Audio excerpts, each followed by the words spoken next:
Hello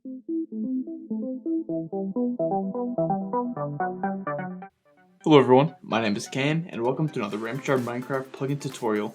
Before we get started, be sure to drop a like and subscribe for more tutorials.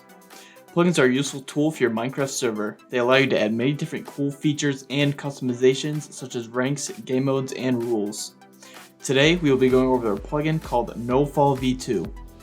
This plugin allows you to disable fall damage in your server with per world support and more. If you want to enable permissions, you will have to install a permissions plugin such as Permissions X or Luck Perms. After installing the plugins, restart your server. After restarting, head into the config files. To get there, head to your server, click on the Files drop-down tab, and click Config Files. Find the config.yml for the plugin, and this will bring up the config files for the plugin. Here, you can set what world's fall damage should be disabled.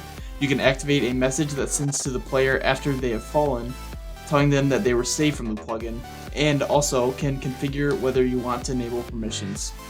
After configuring the settings, click Save and head into your server. If you enable permissions beforehand in the config, type the command \nofall and the group name to enable nofall for that specified group. That's it for this plugin. If you have any more questions, we will leave the plugin page in the description. That is how you can easily use the NoFallv2 plugin on your Minecraft server. Thanks for watching.